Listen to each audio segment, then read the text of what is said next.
नौकर जोर लगा लगाकर मेरा मसाज करता। मैं उसको पैसे पकड़ाती तो कहता, रहने दो मालकिन, वसूली रात को करूंगा। मैं कुछ समझ नहीं पाती। जैसे जैसे वह मसाज करता मुझ पर खुमारी बढ़ती ही जाती और मैं सुकून से गहरी नींद सो जाती। लेकिन एक रात मुझे नींद नहीं आई। मेरे तो होश उड़ गए जब उस रात मसाज करते करते उसने, मेरा नाम दामिनी है, मैं बहुत खूबसूरत थी, इसीलिए शादी से पहले हर दिन मेरे लिए रिश्ता आता था। मैं अपने माँ बाप की इकलौती बेटी थी, इसलिए मेरा बाप चाहता था कि मैं डॉक्टर बनकर उसका नाम रोशन करूं। मगर जब मेरे लिए इतने अच्छे रिश्ते आते थे तो मेरी माँ मुझे कहती कि तुम अपनी पढ़ाई छोड़ दो ताकि मैं तुम्हारी शादी कर दूं। मगर मैं अपनी माँ से कहती थी कि मुझे तो डॉक्टर बनना है। मगर यह सुनकर मेरी माँ को गुस्सा आ जाता था और वह कहती थी कि तुम अभी शादी कर लो, ये डॉक्टर की पढ़ाई बाद में कर लेना। मगर मेरा बाप नहीं मानता था, इसलिए मेरी माँ एक बुजुर्ग बाबा के पास गई और उनसे कहा कि मैं अपनी बेटी की शादी करना चाहती हूँ। मगर उसका बाप नहीं मान रहा। कोई ऐसा ताबीज दो कि उसका बाप शादी के लिए फौरन मान जाए। उस बुजुर्ग ने मेरी माँ से 2000 रुपए लिए और ऐसा ताबीज दिया कि मेरा बाप मेरी शादी के लिए फौरन मान गया। ये रिश्ता दरअसल मेरे बाप के दोस्त ने अपने बेटे के लिए मांगा था और कहा कि आपकी बेटी शादी के बाद भी डॉक्टर बन सकती है। ये सुनकर मेरे बाप ने उससे शादी के लिए फौरन हाँ कह दिया और मैं विदा होकर अपने ससुराल आ गई। मेरे ससुराल वाले बहुत अमीर थे, इसलिए मैं और मेरे पति अलग घर में रहते थे। मेरा पति अपने बाप का बिजनेस संभालता था, इसलिए वह सुबह से शाम तक बिजी रहता था। मैं उसके घर गई तो वहां का ऐशो आराम देखकर मैं चौंक गई। मेरे पति ने मेरी सेवा के लिए कई नौकरानियां रखी हुई थी, मगर उसका एक नौकर धीरे धीरे मेरे करीब आने लगा। उस नौकर ने मुझसे कहा कि मैं यहाँ काफी सालों से काम कर रहा हूँ और आपके ससुराल वाले मुझे बिल्कुल घर के मेंबर की तरह ही समझते हैं। ये सुनकर मैंने भी उसे खास अहमियत देना शुरू कर दी। वह एक दिन मेरे कमरे में आ गया। मैं अभी तक बिस्तर में लेटी हुई थी। उसने मुझे थका थका देखा तो कहने लगा कि आप लेटे रहो, थक गई होगी। अगर आपको ऐतराज ना हो तो मैं आपके पैर दबा दूं। यह सुनकर मैं चौंक गई। मैं खूबसूरत थी, जवान थी, लेकिन मुझे मेरे पति के अलावा किसी मर्द ने नहीं छुआ था और ना ही मैंने किसी नौकर से कभी अपने पैर दबवाए थे। इसलिए मैंने फौरन मना कर दिया, क्योंकि मुझे अच्छा नहीं लगता कि कोई पराया मुझे छुए। यह सुनकर वह चुप हो गया और मेरे कमरे से चला गया। तभी मुझे एहसास हुआ कि मैंने उसकी बात का जवाब बहुत सख्ती से दिया था। शायद वह पहले भी मेरे ससुराल में ऐसे काम करता होगा, मगर मैंने साफ इनकार करके उसका दिल तोड़ दिया था। दरअसल मैं बहुत नरम दिल थी, इसलिए मुझे बाद में अफसोस होने लगा। मैं उसके बारे में सोचने लगी कि यह नौकर तो काफी जवान और खूबसूरत है, मुझे इससे पैर नहीं दबवाना चाहिए था। शायद मेरे पति को यह बात अच्छी ना लगे। अगले दिन भी ऐसा हुआ। नौकर ने यही बात मुझे दोबारा कहा। मैं उस दिन बहुत थकी हुई थी, इसलिए मैंने अपने पैर बिस्तर से नीचे कर लिए और उससे कहा कि तुम मेरे पैर दबा दो। यह सुनकर वह खुश हो गया और उसने मेरे पैर दबाने शुरू कर दिए। वह इतने धीरे धीरे पैर दबा रहा था कि मुझे फिर से नींद आने लगी। ये देखकर वह नौकर कहने लगा, मालकिन, आपको नींद आ रही है, आप बिस्तर पर लेट जाओ, मैं आपके पैर दबाता रहूंगा। मैं जैसे मदहोशी में थी, इसलिए फौरन बिस्तर पर लेट गई। वह नौकर बिस्तर पर आ गया और मेरे पैर दबाने लगा। उसके बाद मुझे होश नहीं रहा और मैं सो गई। मुझे नहीं पता था कि मैं कितने घंटे सोती रही। मेरी आंख खुली तो मैंने देखा कि वह नौकर अभी तक मेरे पैर दबा रहा था। ये देखकर मुझे उस पर तरस आ गया और मैंने हाथ बढ़ाकर अपना पर्स खोली और कुछ नोट निकाले और उस नौकर के हाथ में रख दिए। ये देखकर वह शर्माने लगा। मालकिन, आप मुझे पैसे देकर शर्मिंदा कर रही है। मेरी सैलरी अच्छी है, मुझे इन पैसों की जरूरत नहीं है। ये सुनकर मैंने उससे कहा कि यह पैसे तुम्हारी मेहनत के हैं। ये सुनकर उस नौकर ने मुझसे वह पैसे लिए और मेरे कमरे से निकल गया। मेरा पति रात को देर से आता था, इसलिए मैंने शाम को फिर उस नौकर को अपने कमरे में बुलाया और उससे कहा कि तुम्हारी मालिश से मुझे बहुत अच्छी नींद आती है, इसलिए जब तक मेरा पति घर नहीं आ जाता तब तक तुम मेरे कमरे में ही रहना। शायद नौकर को पैसे का लालच आ गया था, इसलिए वह मेरी बात सुनकर खुश हो गया और कहने लगा, मैं तो आपका मामूली सा नौकर हूं, जैसा आप कहोगे मैं वैसा ही करूंगा। आपके पैर दबाता रहूंगा ताकि आपकी थकान उतर जाए और आपको सुकून मिले। ये सुनकर मैंने उससे कहा कि तुम्हारे हाथों में जादू है, इसलिए तो मेरी सारी थकावट उतर जाती है। एक दिन नौकर ने मुझसे कहा कि आपकी सास भी कभी कभी मुझसे मसाज करवा लेती थी। ये सुनकर मैं चौंक गई। मुझे मेरी सास ऐसी नहीं लगती थी, मगर वह नौकर झूठ बोलने वाला नहीं लगता था। मुझे ससुराल आए 1 महीना होने वाला था, इसलिए मैंने नौकरों को परख लिया था। वह मुझे हर बात सच ही कहता था। मेरे घर में नौकरानियां भी काम करती थी, मगर वह झूठी और बेईमान थी। वह मुझसे जो बात सुन लेती थी उसे पूरे मोहल्ले में मशहूर कर देती थी, इसलिए मैं उन्हें अपने कमरे में नहीं आने देती।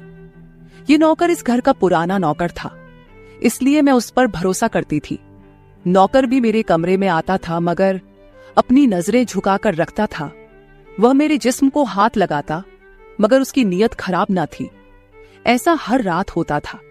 एक दिन मैंने अपने पति से कहा कि जब से हमारी शादी हुई है हम कहीं घूमने फिरने नहीं गए। यह सुनकर मेरे पति ने कहा कि जब से हमारी शादी हुई है तुम भी तो हर वक्त नींद में रहती हो। मैं रात को घर आता हूं तो तुम गहरी नींद में होती हो। दिन को मेरे पास वक्त नहीं होता और रात को मेरे घर आने से पहले तुम सो जाती हो। यह सुनकर मैं अपने दिल में सोचने लगी कि यह सब नौकर की मालिश की वजह से हो रहा था। मेरे पति की शिकायत सही थी। मुझे रोज रात को अपने पति के लिए जागना चाहिए था।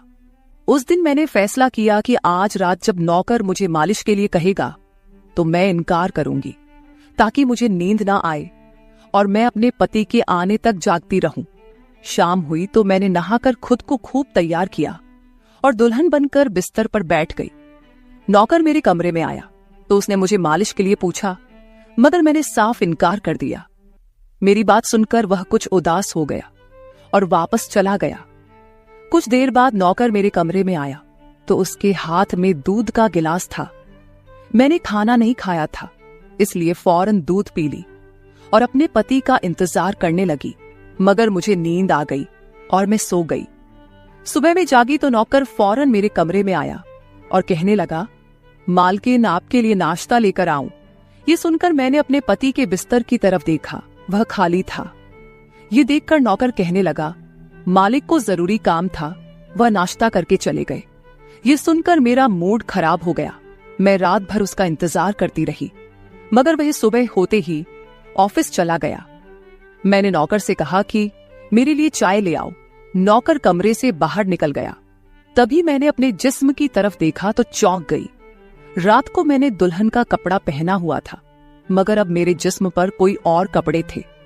मगर मैंने अभी जेवरात पहने हुए थे। मेरा सर भारी होने लगा। मुझे यह सोचकर चक्कर आने लगे कि रात को मेरे साथ क्या हुआ था और मेरे कमरे में कौन था और उसने मेरे साथ क्या किया था, मगर मुझे कुछ याद ना आया। मेरा दिल घबराने लगा और मैंने अपना सर पकड़ लिया।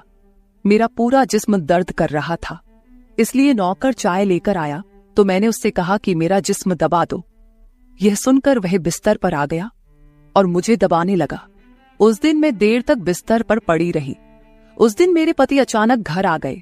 मैंने उसे देखा तो उस पर बरस पड़ी। मैं रात को तुम्हारे लिए दुल्हन बनकर जागती रही, मगर तुम नहीं आए। ये सुनकर मेरे पति कहने लगे, मैं रात को कमरे में आया तो तुम गहरी नींद में थी, इसलिए मैंने तुम्हें नहीं जगाया।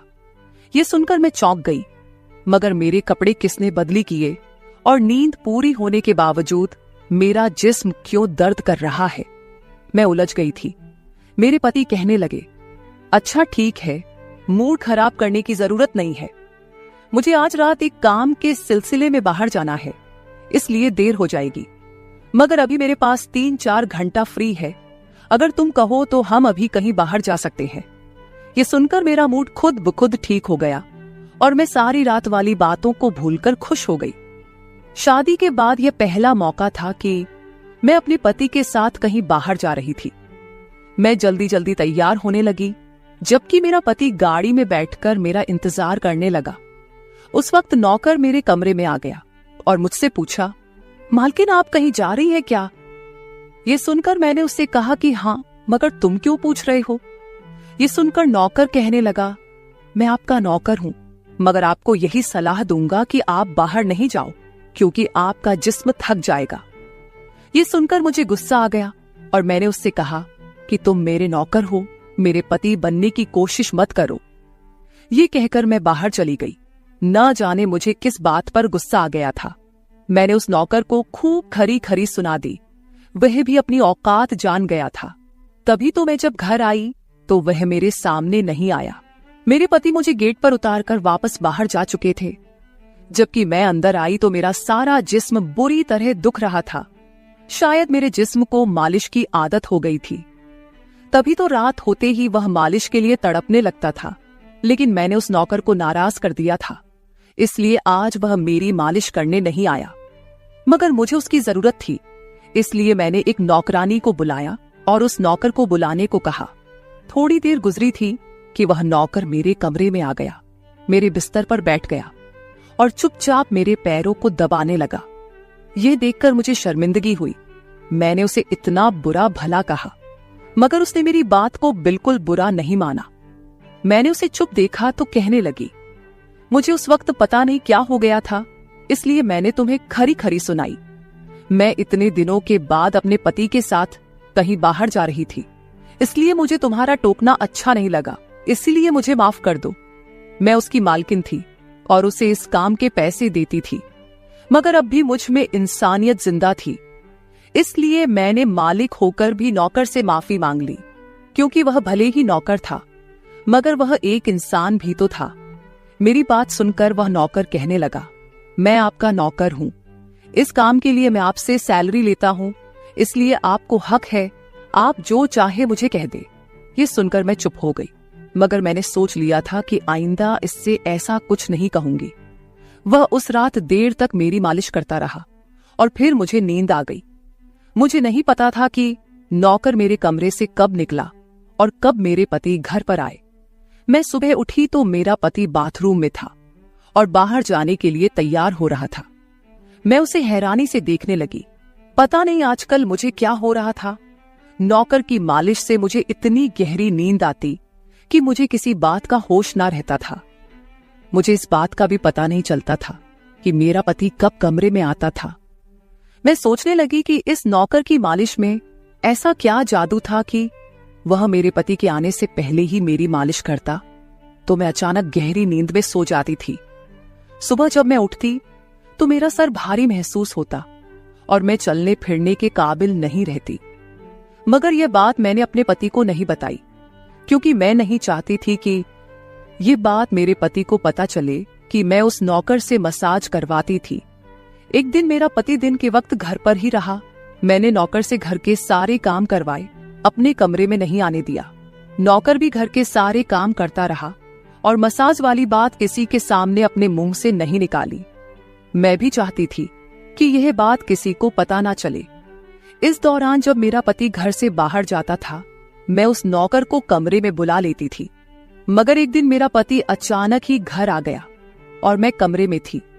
यह देखकर मैं बहुत घबरा गई और सोचा कि पति के आने से पहले नौकर को भगा दूं। मगर यह नौकर भी बड़ा समझदार था। मेरे पति के आने से पहले दूसरे काम पर लग गया और मेरे पति को कुछ पता नहीं चला। मैं मसाज घर की नौकरानियों से भी करवा सकती थी, मगर उस नौकर के हाथ में क्या जादू था कि मैं उसे हर रोज अपने कमरे में बुला लेती थी। मुझे पता नहीं क्या हो जा रहा था। जिस रात मैं नौकर से मसाज नहीं करवाती थी, उस रात मेरे पूरे जिस्म में दर्द हो जाता था। सुबह में जागती तो मेरा सर भारी हो जाता था और मुझे थकान भी हो जाती थी। एक रात मैंने नौकर से मालिश करवाई और गहरी नींद सो गई। सुबह मेरी आंख खुली तो फिर से मेरे कपड़े चेंज हो चुके थे। ये क्या माजरा था? ऐसा कौन करता था? क्या मेरा पति मेरे साथ ऐसा कर रहा था? मैं सोच में पड़ गई। मैंने शीशे के सामने जाकर देखा तो चौंक गई। मेरे पूरे जिस्म पर लाल निशान पड़ गए थे। यह कैसे निशान थे? मैं अपने जिस्म पर हाथ फेरने लगी। मैं जैसे उस निशान को मिटाना चाहती थी, मगर ऐसा ना हुआ। अगले दिन फिर मैंने अपने जिस्म को देखा कि निशान खत्म होने के बजाय फैलने लगे थे। मैं घबरा गई। तभी मेरे कमरे में नौकर आ गया और उसने मुझे मालिश को कहा। मैं उस निशान को छुपाना चाहती थी, इसलिए उसे कहा कि आज तुम सिर्फ मेरे पैर दबा दो। उसने मुझसे कुछ नहीं पूछा, मगर मैं अंदर ही अंदर डर रही थी। किसी दिन मेरे पति ने यह निशान देख लिए तो मैं उसे क्या जवाब दूंगी। मैं ये सोच सोचकर थक चुकी थी, इसलिए मैंने तकिए पर पैर रख दिए। नौकर मेरा मसाज करने लगा। मेरी आंखें नींद से बंद होने लगी थी। तभी मुझे नौकर ने ऐसी बात कह दी जिसे सुनकर मेरे होश उड़ गए। उसने मुझसे कहा, मालकिन आप मुझे बहुत अच्छी लगती हो। मेरी आंखें बहुत बोझल होने लगी थी। मुझे उसकी बात समझ नहीं आई और फिर मैं गहरी नींद सो गई। सुबह मेरी आंख खुली तो मेरा पति भी बिस्तर में लेटा हुआ था। मेरा सर भारी हो रहा था और जिस्म दर्द से छूट रहा था, मगर उसके बावजूद मैं अपने पति के करीब गई और उसे धीरे से उस निशान के बारे में बता दिया। मैंने सोचा कि यह निशान बढ़ रहे थे, इसलिए मुझे यह बात अपने पति को बता देनी चाहिए। यह सुनकर मेरे पति ने मेरे जिस्म से कपड़ा हटाया तो वह उछल पड़ा। वह मुझसे दूर हो गया और कहने लगा, तुमने मुझे धोखा दिया है, बेवफाई की है और तुम्हें उसी की सजा मिली है।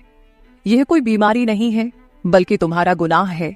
मुझ में क्या कमी थी जो तुमने दूसरा मर्द तलाश कर लिया। मैं काम में बिजी था, मर तो नहीं गया था कि तुमने एक और चक्कर चला लिया।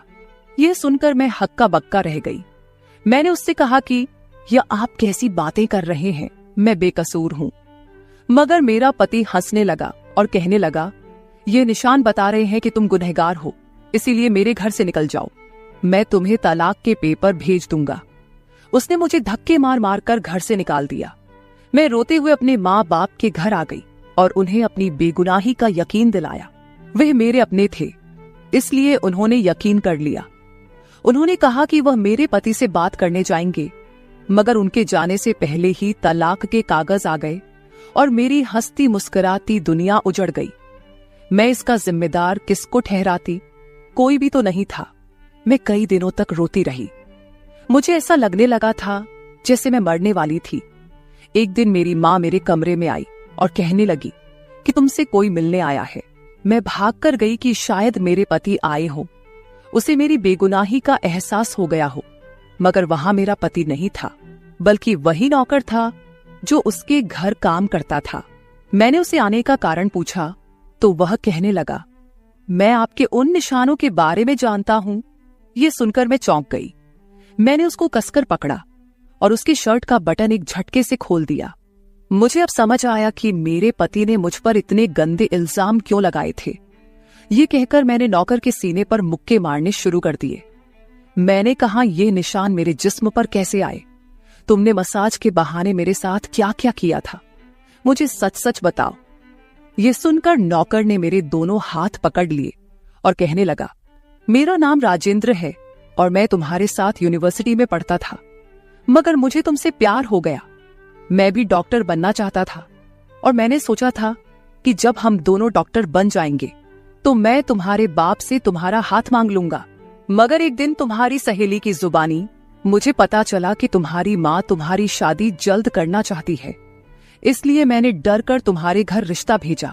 मगर तुम्हारे बाप ने इनकार कर दिया और कहा कि मैं अपनी बेटी की शादी तब करूंगा जब वह डॉक्टर बन जाएगी।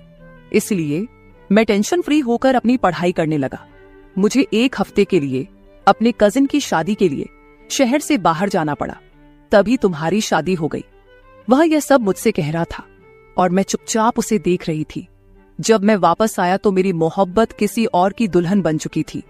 मैं तुम्हारे प्यार और दीवानगी में तुम्हारे ही घर का नौकर बन गया ताकि मैं तुम्हारे करीब रह सकूं। मैं तुम्हारे करीब आना चाहता था, इसलिए मसाज के बहाने तुम्हारे कमरे में आ जाता था और रात को तुम्हारे दूध में बेहोशी की दवा मिला देता था ताकि तुम सोती रहो और तुम्हारा पति तुम्हारे करीब ना आ सके, क्योंकि तुम मेरी थी। मैं तुम्हें किसी और के करीब नहीं देख सकता था। ये सुनकर मैं हक्का बक्का रह गई। क्या तुमने मेरे साथ कभी कुछ गलत किया?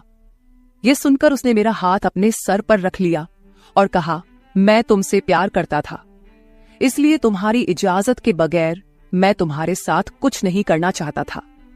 ये सुनकर मैंने उस निशान की तरफ इशारा किया जो हम दोनों के जिस्म पर थे। ये सुनकर वह हंस दिया और कहा कि मैं डॉक्टर हूं और यह सिर्फ इन्फेक्शन है। ये मैंने इसलिए किया ताकि तुम्हारे पति को हम दोनों के ऊपर शक हो जाए। ये कहकर उसने मुझसे माफी मांग ली और मैंने पूरे 1 साल उसे सजा देने के बाद माफ कर दिया और फिर उसके साथ शादी कर ली। तो मेरे प्यारे दोस्तों, ये थी हमारी आज की छोटी सी कहानी। आपको ये कहानी कैसी लगी कमेंट करके जरूर बताएं। अगर आपको ये कहानी पसंद आई हो तो इसे लाइक करें और अपने दोस्तों के साथ शेयर करें।